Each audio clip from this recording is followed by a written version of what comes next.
అంటున్నా, కిషన్ రెడ్డి గారు ఏం అడుగుతున్నారో ఏం అడుగుతలేరో, ప్రధానమంత్రి గారి డైరెక్షన్లో ఈ ఆర్ఎస్ఎస్ ముఖ్యమంత్రి గారు ఏం పని చేస్తున్నారో మాకు తెలియదు. వారి బ్యాక్గ్రౌండే ఆర్ఎస్ఎస్, వాళ్ళిద్దరు ప్రతి విషయంలో కలిసి పనిచేస్తారు. మొన్న ఎంపీ ఎలక్షన్లో చూసినాం, అంతకుముందు ఎమ్మెల్యే ఎలక్షన్లో చూసినాం. మొదటి నుంచి ఇప్పటి వరకు ఈ రాష్ట్రంలో బీజేపీ వాళ్ళే ఈ కాంగ్రెస్ ప్రభుత్వాన్ని దగ్గరుండి కాపాడుతున్నారు. మేము ఏదైనా తీవ్రమైనటువంటి విమర్శ తేవడమో, ప్రజల ముందుకు ఒక వాస్తవాన్ని బయటపెట్టడం చేయగానే ఎవరు వచ్చి మమ్మల్ని క్రిటిసైజ్ చేస్తారు? ఫస్ట్ రఘునందన్ రావు గారు, బండి సంజయ్ గారు వచ్చి మమ్మల్ని తిడుతుంటారు. అంటే వాళ్ళని ఏదో తిట్టినట్టుగా ముఖ్యమంత్రి గారిని డిఫెండ్ చేసుకుంటా. Partnership is between BJP and Congress brother. అది ఎస్టాబ్లిష్డ్ ఫ్యాక్ట్ ఈ రాష్ట్రంలో. దేశం మొత్తం లేని జరిగినా కూడా ఇక్కడ మాత్రం వాళ్ళిద్దరు కలిసే ఉంటారు. ఇక్కడ మాత్రం అన్ని వాళ్ళు అనుకునే పనులు చేస్తారు, అనుకునే విమర్శలు చేస్తారు. ఎప్పుడు ఎవరు పాత్రను ప్రవేశపెట్టాలనో వారికి తెలుసు, అట్లా ప్రవేశపెట్టుకుంటూ చేస్తున్నారు. సో కాంబినేషన్ పార్ట్నర్షిప్ ఏదన్నా ఉంది ఈ రాష్ట్రంలో అంటే that is between BJP and Congress. ఇంకొక దారుణమైన విషయం ఏంటంటే ఆదాయం పడిపోవడంలో ప్రధానమైనటువంటి కారణం ఇవాళ హైడ్రా. ఎందుకు ఈ మాట చెప్తా ఉన్నా అంటే నేను సాధికారికంగా చెప్పగలుగుతా ఉన్నా.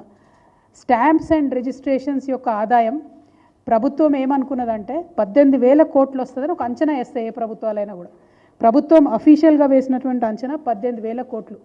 కానీ వీళ్ళు హైడ్రా పేరుతోని సృష్టిస్తున్నటువంటి విధ్వంసంతో ఆ ఆదాయం పడిపోయింది 5,800 కోట్లకు ఆదాయం పడిపోయింది.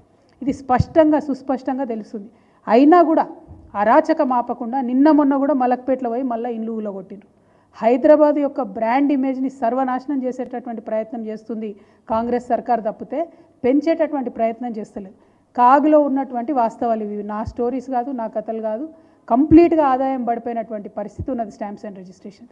ఏదైతే ముఖ్యమంత్రి గారు కేసీఆర్ గారిని అహంకారం అని ఇంకోటి అన్నారో, మొన్న గుమ్మడి నరసయ్య గారి లాంటి మహోన్నతమైనటువంటి వ్యక్తిత్వం కలిగినటువంటి వ్యక్తికి మీరు అపాయింట్మెంట్ ఇవ్వకుండా గేట్ బయట నిలబెట్టినప్పుడే మీ అహంకారం ఏందో ప్రజలందరికీ తెలిసిపోయింది. మీ కుటుంబ పాలన ఏందో రోజు రోజు మీ యొక్క కుటుంబ సభ్యుల వ్యవహార శైలి బట్టి తెలిసిపోతూ ఉన్నది.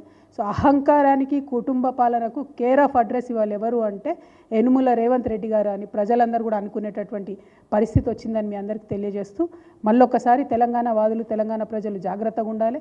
బీజేపీ కాంగ్రెస్ కలిసి బీఆర్ఎస్ మీద కుట్ర చేసి తెలంగాణ హక్కులను కాపాడేటటువంటి ఏకైక పార్టీ మీద దాడి చేసే ప్రయత్నం చేస్తున్నారనే విషయాన్ని మీకు తెలియజేస్తా ఉన్నాను.